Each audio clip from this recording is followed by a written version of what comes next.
and welcome back to our Lips Unsealed podcast. Today we have with us a very special guest, Miss Rachel Profitt. Hey, Rachel. Hello.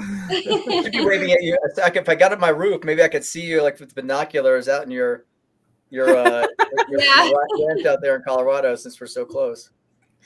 Exactly. Yeah. Rachel, don't you have like a really cool barn or something that you were showing us at last year's Tech Connect? Yeah, so like my office is actually in my barn. And well, I was getting my drink of water before we started today, and Bobby was like, "Oh, you could just go get a drink of tequila or vodka or bourbon." So like my office is in like a traditional Irish pub with a full bar. I fortunately though have more self-control than that, so I'm just got the water today. Cheers. And I love the cat door that goes up to the whole cat, so the cat can climb up the side of the wall and into the bar. It's a pretty cute setup. Yeah.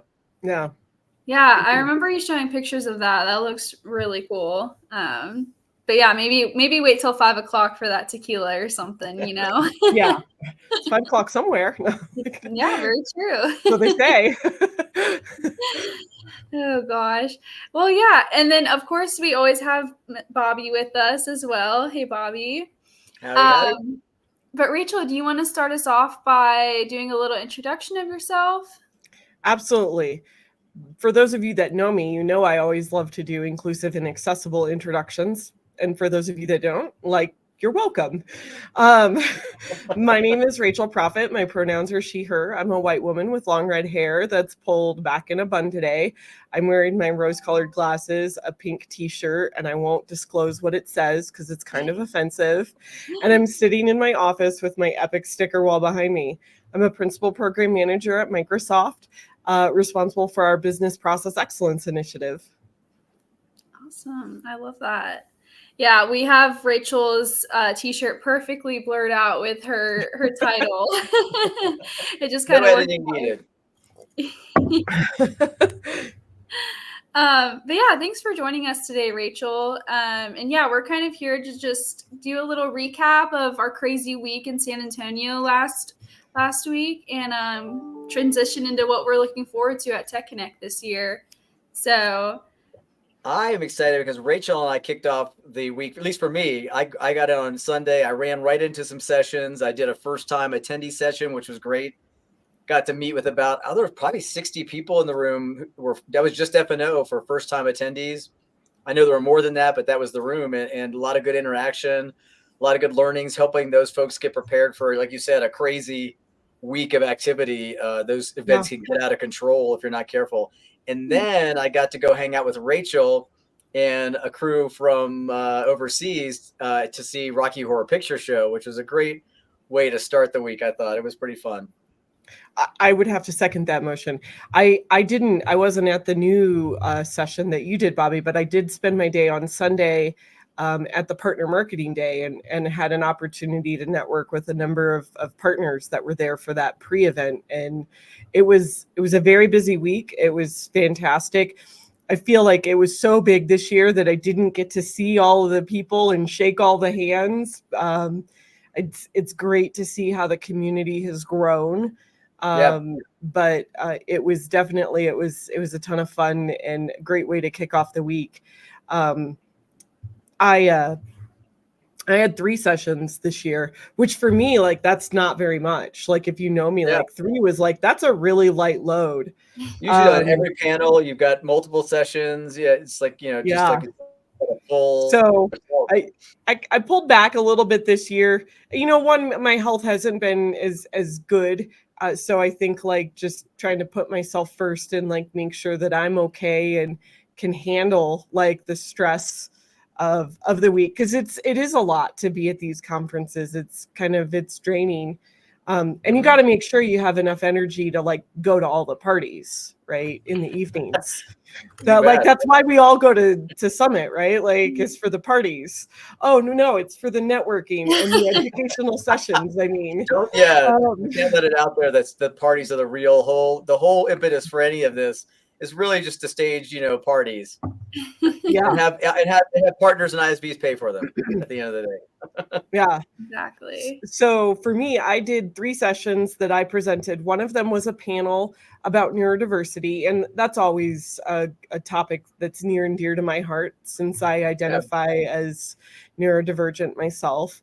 And then I did 2 sessions, one with a partner, Mavim. It was like a partner showcase, and I co-presented with them using my business process catalog inside of their tool. And then I did a separate session that was just about using the Microsoft Business Process Catalog to make your implementations more successful. But I had the opportunity to sit in a number of different sessions that various people were conducting, and got to shake a lot of hands in the expo hall, did some interviews with various different people. I happened to have a conflict at the time, and I don't know, Bobby, if you were able to make it, but the Tech Fluent speed networking event, it was on my calendar, like my planner, I'd put it on there and was going to go, but then I had a last minute conflict with work that I had to go to. So I wasn't able to make it, but I don't know if you were able to get there, Bobby, or not, but I heard really good things about it. So Yeah, it was awesome. Last year, that's how I got introduced to TechFluent. I've told the story a number of times because Ann Krupke came by. They had the speed networking event scheduled, and they needed 15 volunteers. They only had like 7 show up. These events get crazy, and you get calendar appointments on, but you get lost in other things, and all of a sudden you realize, oh crap, I had this thing. And so it's easy to get lost up in those things. So they actually were struggling last year to get people to join. This year, we put the word out. These folks from TechFluent, the learners, they were out all of Expo Hall on Monday and Tuesday, making networking connections. And I want to say they sold themselves so well. We had double the volunteers we needed. So we needed 15, and we got 30 people show up. And so we had to actually let people go. It's like, hey, thanks for showing up, but we actually have too many volunteers. Yeah. It's like you're not going to be doing anything. So it really was a powerful event. My favorite piece was just seeing the folks that did show up who didn't really have an idea of what they were getting into. Expecting maybe to talk to people who weren't really engaged, weren't really as tech savvy as these folks are, and how excited they are and passionate they are. That once they started this piece, you could just see the interviewers lighting up, and like some of them even coming to me after, like, I didn't realize, these people are awesome. I was like, yeah, I'm glad you realized it. I mean, yeah, I've seen it. I've seen it for the last 6 months now. That I'm glad you're here seeing it too, and you can help spread the word. So the event was great. And I want to just comment quickly on the neurodiversity classes and exposure is just awesome to see, because much like anything, like these learners in TechFluent, seeing yourself in a reflection is important in life. And we can do more of that. And so people might not know that they have some tendencies to neurodiversity, and to be able to hear people talk about it and to make those connections and maybe make some connections in your own life, I think is kind of cool and an important thing to have happen. So I appreciate you being out there. Dower did a good job. I sat on a part of his inclusion and diversity class on the last day, and just, good to see that being a part of the curriculum in all these live events. And the last thing I'll say that you mentioned, getting around and shaking all the hands, and just, Savannah, you've been to a couple of these now, so you've got a feel for the different spaces. Each space is so different. Like last year in Charlotte, I felt like it was more contained. I think that the attendance was about the same this year, but the space in Houston was just much larger, and so it felt more spread out. Bigger. Yeah, everything exactly. Everything in Texas. We have a convention center, make it 50% bigger, and we're done. That's the way they go. So it definitely seemed a lot more spread out this year than say Charlotte last year, or Orlando kind of was back to that more spread out because it's a much bigger facility. Although theirs is nice because it's tiered and it's kind of up and down, rather than rather than you can take a walk away and it's just different spaces. So. How many miles a day did you average on your Fitbit? 6 for me. 6. I was probably just about that. Yeah, I bet I was about. It was a lot. 12, a lot of walking. 12,000 to 14,000 steps on lots of days, and then You, Savannah, do you wear a Fitbit? Did you have any of this tracking information? I don't. I think I should hop on the train though, because I'm sure I got quite a bit as well. And even like we were talking at the end of the week, it's like, oh man, our legs are so sore. And for what reason? But I mean, we're office people, so we're used to sitting down all day and then standing up for 8 hours a day, even just like on that concrete at the booth, like obviously your legs are going to feel a little different. So but yeah, it is tiring, but it's a lot of fun. And yeah, that convention center was very spread out. I felt like one session was over here, but then the other one you had to like go downstairs, then go back up, and then go down to the Riverwalk and stuff like that, which made it kind of fun just to like be able to move around and everything. But You bet. Did you get to go to a lot of sessions, Savannah? I know you have booth responsibilities, but hopefully you got to go out and see some education that you were interested in. Yeah, I went to maybe 3 or 4 different sessions, I'd say. I went to a couple of our own Ellipse Solution sessions that we had. And then I think they had a lot of good marketing sessions this year. So I went to a couple of Sam Bush's sessions, one on like artificial intelligence and how to use that in marketing, another on like marketing to different generations. You know, everybody's so different. And then what was the other one? Monica Hoyer just had like an overall good like marketing session I went to as well. So that's awesome. So yeah, I got out there a little bit and it was great. So yeah. What about Did you make it over to the Ellipse party, Rachel? The 80s retro rewind? I was such a blur. I can't remember if I saw you there. I didn't. I didn't think so, but I just wanted to double check because it was, like I said, with all the flashing lights and strobe.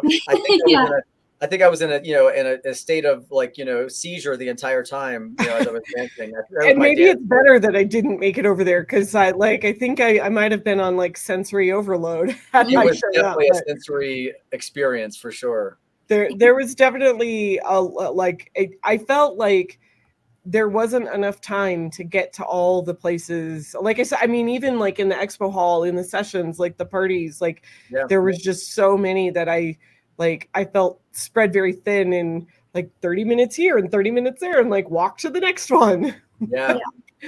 Yeah, Rachel, I don't even think I got to see you throughout the whole week. I saw Bobby a few times, but I don't think I got to see you at all, Savannah. I mean, every time I was in the expo hall, it was, I had a line of like 5 people waiting up to like get their questions answered. So it was kind of like, well, okay. And then when my time is done, I gotta go now. Yeah. You're like a character at Disneyland. You walk through and people are just like running. You need a handler that can keep people at bay when you need and then bring you to the space where you need to be next. Yeah. I kind of like, I felt that way a little bit at Dynamics Con this year too, a little bit and there was a few times when I asked people that I knew, I was like, can you help me just walk over to this table so I can get some food? Don't let anybody talk to me. I just need some buffer just like block and tackle, like whatever happens, just we're going for food, no discussions. I went at one point, I left the TechFluent booth and I said, I'll be right back. Can you handle it for a second? And I go, yeah. And an hour and a half later, I did make it to get food, but I held my food for about, like literally 45 minutes while people were talking to me, and I just held a plate of food. And then you try to find a corner for just a second, just to like fold the plate up, like turn it upside down, get the food in your mouth, and then run back to it. That's about this is accomplished. Yeah. You guys are just too famous in the community. Like, what a great problem to have, though. That's funny. It is. I do it to put a button on that. I love that's why I love going. I mean, I don't mind that activity. I love stopping and talking to everybody. If I can, that's part of the fun is reconnecting with all the folks that you haven't seen in a while and conversations and just there's a lot that goes on there that I really love. In those hallway moments, just walking by, even if it's a quick spin walk, because you walk, spin, talk, and back off. It's like a fun satellite conversation that happens for 30 seconds and then you're done and moving on. It's all of it. I take it all in and love it all. Definitely.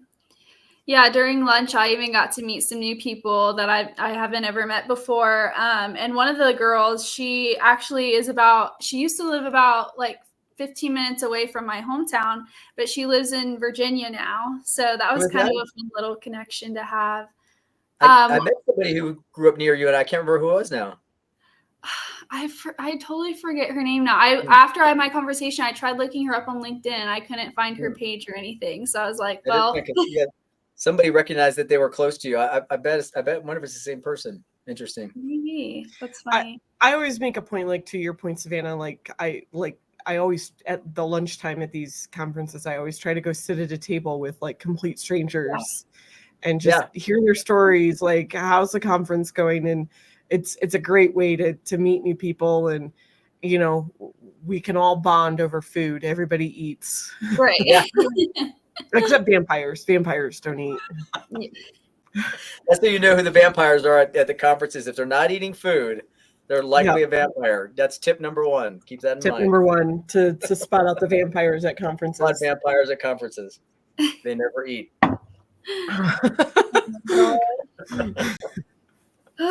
Well, yeah. And so Summit is obviously on the bigger scale of things, but moving on to kind of Tech Connect here in a couple of weeks, it's definitely on the smaller scale and a little different than what Summit is, but also it's still a great learning opportunity, just like Summit, great networking. Yes. Do you want to know what I love about Tech Connect? I do, yes. There's a couple things I love about Tech Connect. One, there's plenty of time to shake everyone's hand, quite literally. And I enjoy that. Like, it's not like so small that it's like you feel like you're crammed into this tiny little conference room, but like there's enough people and enough diversity, and like it's great to network and see old faces, meet some new ones. I always love the charity event that we do at the end, the bike building. And I appreciate that you guys switch it up every year to make the challenge, you know, a little bit different, a little bit more complicated. And it's so fun from a team building event. But I think to your point, like the content is fantastic. It's super deep. It's super technical. And it doesn't matter that there's not 5,000 people there, because it's still, you know, 2 days of just like really fantastic, like deep technical content. Yeah. Your point is perfectly valid. You're not going to miss anything. Mm-hmm. And that's awesome. Like you mentioned, hey, I'm here. There's so many things that I know are out that I'm going to miss at a large conference because I just can't get to them all. And this is 100% focused on technical, which again, you don't get a lot of at these larger conferences because the broader audience just doesn't consume that deeper technical side of it in mass. I mean, I've programmed enough of these. We're always thinking of that as like, hey, we'd love to have more technical content, but it underserves the community at whole. So you kind of try to balance out more intermediate beginner / content if you can, leaving those deeper dives for one-to-one or other opportunities. So it's fun that this one is focused on these deeper technical topics for a very specific community. And also, if you're functional and you enjoy it, it's great to come too, because you can take that back to your organization and kind of know what's possible. So it's like the art of the possible for some folks, even in a functional role. Yeah, for sure. Which is great. Yes. And like you said, you're not going to miss out on those deeper conversations, which is just another great benefit to having a smaller conference. You've got the ability to spend copious amount of time with each participant, almost, on different levels, whether it's networking, charity, which is awesome. Like you said, supporting the For Love of Children every year, a great organization, which is local to Dayton. And then getting to build a team bond, through this exercise, whatever crazy version it is. And I know that Savannah's cooked up a good one for this year. So. Yeah, we're doing something a little different this year, Rachel. Instead of bike building, we're gonna donate a bunch of like non-perishable items and things like that this year, and we're gonna be still doing a team building event with it. So everyone's gonna go into different teams and build out like a little putt course, and we'll have like a competition that way. But then we'll still be donating all of these goods and stuff that everyone needs at the charity. So you take all your goods. Your team will get like just a pile of non-perishable items like boxes and cans and maybe some odd materials that can go along with it, some cardboard and tape, so you can get creative. But your each team will build a putt hole, and then everybody can play the course and grade the hole based on maybe a number of different things like the complexity, the creativity, whatever.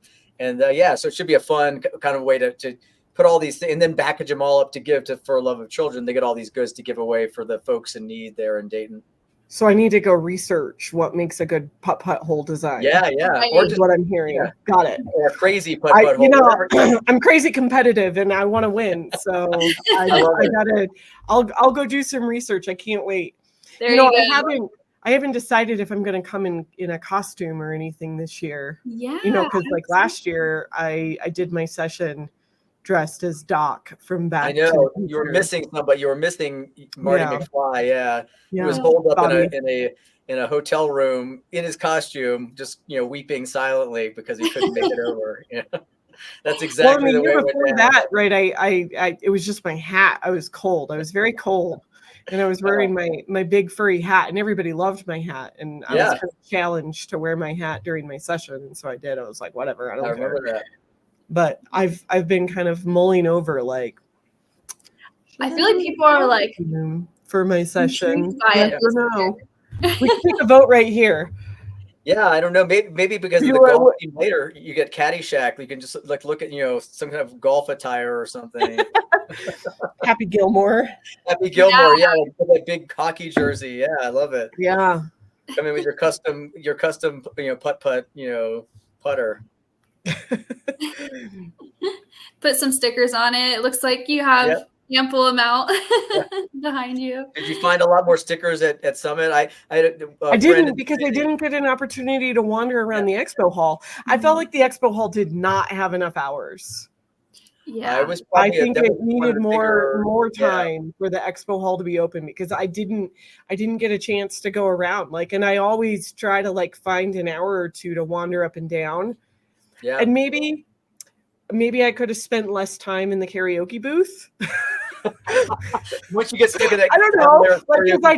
I did spend 2 hours over there in the karaoke booth. And awesome. I think I sang joined other people for at least 6 songs. It was fantastic. And the gal who was running it was totally into best idea ever. She was so good. The gal who was running it, I don't know if she was there the whole time, but there was one gal at Avalera that was running it, and she was singing in between. She was she loved it. She's good. And I do know that maybe some of the booths around the karaoke weren't as thrilled about having karaoke the whole time.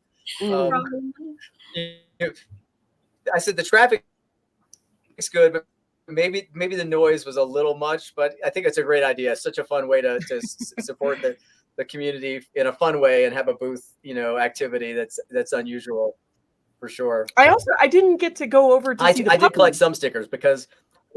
Did you get to see the puppies? Oh no, yeah, I did. You did? Yes. Were they fantastic? They were so cute. They were so teeny tiny too. I took a couple pictures of them. I'll have to send them to you. But yeah, that was the one place I was like, I gotta get to those puppies. So what about the Sketchbot? Did you do the Sketchbot? The AI Sketchbot? Most definitely every kind. Oh, Bobby, I think you cut out a little bit. I did. I saw that. Yeah. I did see the AI Sketchbot. It was I think RSM had that. Yeah, it was sponsored by RSM. These pictures that were AI driven. Yep. Yeah, it was pretty cool. I'm curious to know how they did it. But it's you go over and you just stand in front of the iPad or whatever, and it takes your picture, and then there's a robot arm that literally drew your picture on a postcard.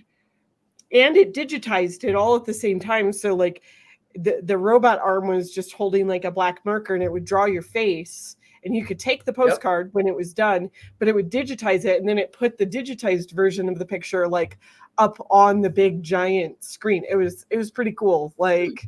Use of really AI. Was. Yep. That is really cool. Yeah. I don't know though, is that anthropomorphism? Giving AI human characteristics? It kind of was. I think it was taking the robot arm drawing. Yeah. I don't know. That is kind of crazy. Yeah, going back to your costume and stuff that you had last year in your session, do you want to speak a little bit about what the content wise of what you're planning for your session last year or this year? This year, yeah. Okay, this year. Well, You get a co-pilot. You get a co-pilot. Everybody gets a co-pilot. And I'm like, Now you have to dress like Oprah, like a pantsuit or something. yeah, like there we go. Like maybe I just dress like Oprah. But then I need to like pass something out. I can probably figure that out. So I'm doing a session this year. I don't remember my exact title. I think co-pilot maybe helped me make my title and description, because that's what co-pilot is for. But I'll be talking about co-pilots and autonomous agents.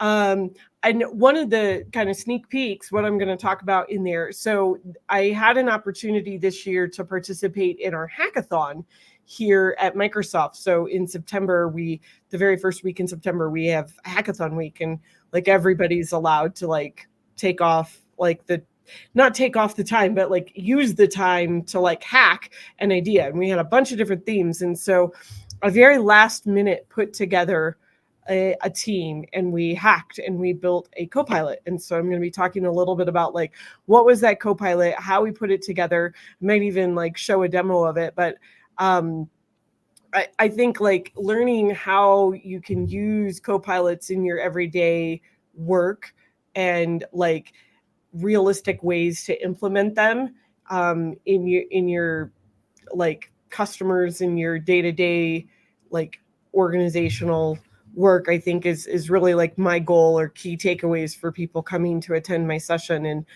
And like I'll be showing like how we used Copilot Studio and embedded it into like Power Pages, and just talking through like some of the other things that you need to think about when you're putting a Copilot or an autonomous agent together. And I'll make sure I explain the difference between the two, because I think there's a lot of confusion about like what's an agent versus a Copilot. Yeah. So I just watched Ann Krupke and a team just put together a tech talk. It was live on supply chain and AI, and it was really good. It's fun to see AI coming to more of a practical fruition. Like you said, it's great to write a description. It's fun to make a poem for me, but to see it actually start to impact supply chain decisions and more things like that. And that question came up: what is an agent compared to, how do we distinguish what these things do and how to use them is important. And the next step is really, organizations are still struggling with how to use AI in general. They want to. Yeah. It's like if you talk to executives, like, we need to use AI, and then you're like, but how do we do it? So there's like this. How do we do it? We have to do it, but we don't know what to do with it. It's like we know we can't pay money to do just funny poems. How do we make this impactful for our organization? What is AI for our organization, and how do we even get to that? So it should be. I'm sure it's going to be a great session. I thought before you could get like little wings to hand out to everybody, like Copilot wings. That's kind of your goal, like little like that's a good idea. You've listened, and I haven't seen you on your phone while I was talking. I didn't detect your head down sleeping. You get your wings at the end of my Copilot session. I love that. That's a great idea. I'm sure I can pick some up on Amazon, super cheap. Just walk by, just slap them right on their foreheads, just like bam. Bam. That'll really keep everyone awake. Yeah. That'll keep everybody awake. Yeah. Yeah. Rachel's coming around, slapping me in the head. Slapping wings on you. But yeah, that sounds like a great session. I'm very excited to hear it and see you in person again, since I missed you in the craziness of Summit. So yeah. Absolutely. Yeah. Do we have anything else that we want to touch on before we kind of close out? I think we've kind of chatted on everything we had wanted to. Rachel, this is you're going to be your third year at Tech Connect. Is that right? Yep. This will be my third year. Yeah. That's awesome. So I'm excited. Third time's a charm, right? Absolutely. Yep. Ian's back for a second year. It's a great event. I think once people experience it, especially tech folks, it's like, it's like our people, from a technical standpoint, it's fun to be able to talk tech for an entire 2 days. How many people are we expecting this year? About the same, like, as what we've had in years past? Yeah, probably around the same amount. So fantastic. Yeah, we'll see. Very cool. So yeah, definitely. Well, cool. Yeah, Rachel, we normally like to end out these episodes with just some fun questions. So if you're cool with that. Fast fire, let's go. Okay, perfect. Okay. Back to the Future with your session last year. If you could go back and live in any generation, like 80s, 90s, 20s, which would it be? Well, live the 80s, though. But I want to go back to the 80s. Yeah. Maybe I guess I'd choose the 70s. Okay. It's psychedelic, baby. I don't know. Yeah. Like everybody was carefree, or at least like that's what it seems like. So I guess 70s. Yeah. It'd be interesting to pick another a revolutionary technological time. Like we've lived through a number of different technological revolutions with cell phones and computers, and that's pretty big. But to imagine to go back to a time where you went from horses to cars or something, just to feel that difference, and I'm imagining it would kind of feel the same, like the same, anxiety of, or what is this even going to do? I love my horse. It's cool. I got this thing. What's this? What's this all about? It's like AI in general. It's like, how do I deal with this? I think it'd be fun to pick a point in time that's similar in that experience, maybe. For sure. Yeah, it's a good point. Like, there's been so many inventions and like revolutions, right, in our lifetime. Yeah. Yeah. Go back to the rotary phone. I use those. Savannah, you didn't. What's your choice? Do you Where are you remember going in time? I don't know. I think the 80s would be fun. Bobby, I know you said you've lived through it. But I grew up in the 80s, so yeah, they were hilarious. I loved them. Exactly. Yeah. I don't know. I love 80s movies and stuff like that. So maybe that. But yeah, to your point, it would be really cool to see some other kind of revolution as well. So yeah, can't really go wrong. Okay, my next question is, currently, what is your hype song? Like, if you're having a bad day, what song are you putting on to like get the vibe going? Fight song. This is my fight song. Take back my life song. Prove I'm alright song. We didn't That's a expect good karaoke one. there. Awesome. Yeah. Starting right now, I'll be strong. I love it. That was beautiful. Yeah. Savannah, what about you? That's Which Taylor Swift song is it? No, I'm just kidding. I gotta stop. Taylor Swift song is it? I was so mad when I got to Summit. I forgot to bring my the Swiftie ribbon that you'd sent me. I was so mad I forgot it. I forget where I got that. I can't. I've been so many conferences where they had those, and I forget where that one came from. Yeah. I saw other girls walking around. I saw one with like a diva ribbon or something. I was like, gosh dang it. But yeah, my current hype song that I'm really loving right now is it's Hot to Go by Chapel Roan. I don't know if you guys are familiar. How does it go? Go ahead and sing it. I sing mine. I am not a singer girl, so I think I'll just have you Google it to get the full experience. It'll be Google homework, Chapel Roan. I just saw Hamilton again for the second time, and I listened to that soundtrack when it got really popular, like maybe 2017 or 18, almost exclusively in the gym. So that one typically always gets me pumped up. So I'm going to go with My Shot by, Lin Man. This thing just gets you going. It's like, and re-listen to it again during pandemic and all the unrest. It was just like dun, dun, dun, dun. It's just got a cool vibe. And that's going to be what I'm going to go with right now, because it's fresh. Like, I just watched it live last night. Yeah. Nice. Are you going to sing yours, Bobby? I'm not giving away my shot. I'm not giving away my shot. I'm young, scrappy, and hungry, just like my country, and I'm not giving away my shot. There we go. I love it. Yeah, I can't rap the rest of it. If I got the lyrics in front of me, I get close, but it's a tough rhyme to rap. That guy's got some skill. Yeah. I just watched him. He said of all the songs, how did he call it?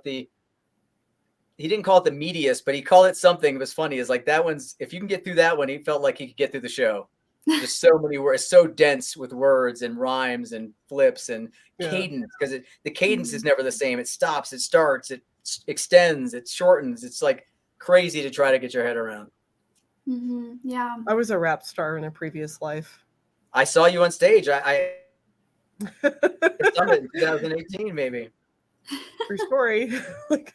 Oh my gosh, I love that. I've yet to see Hamilton, Bobby. I always tell myself that I'm gonna watch it, but haven't gotten to it. It's a good one. Yeah, it's definitely a good show.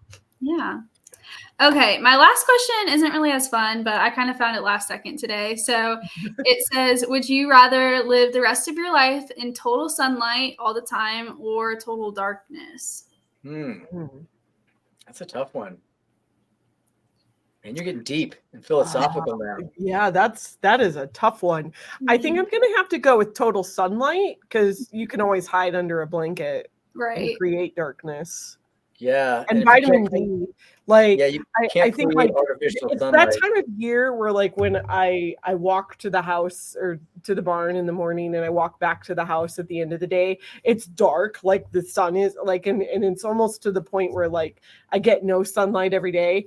And like, it's kind of like, it's depressing. Like humans need vitamin D. So I'm going to go with sunlight. Yeah. I'm with it. Those are all good reasons. I think you can, like you said, you can get in your basement and, hide away if you need to, or your barn, get out of the sunlight. Right? But you can't create sunlight. Exactly. Yeah, I am with you guys on that. Like you said, Rachel, it's getting to that time of year where like by 7:00 it's getting dark already. And I'm like, I love the fall, but I hate oozing into that time of year. So good answers. That is all the questions I have for you guys today. So thanks for playing along with me. Well, thanks so much for having me on the show today. Like I look forward to seeing you in just a few weeks at Tech Connect. Yeah, definitely. Yeah, I'm looking forward to seeing you too, Rachel. Crazy how quick this come up. Yeah. I know. Yeah. And unfortunately, we'll have to miss Bobby again this year, but maybe next year we'll catch him. It's on my radar. It's already like the #1 star thing on my calendar for next year. So I'm going to try to make that one stamped. Fingers crossed. Yeah. Yeah. Perfect. Well, yeah. Thank you, Rachel, again for joining us and looking forward to it. So thanks, guys. Awesome. Thanks. Bye, everyone.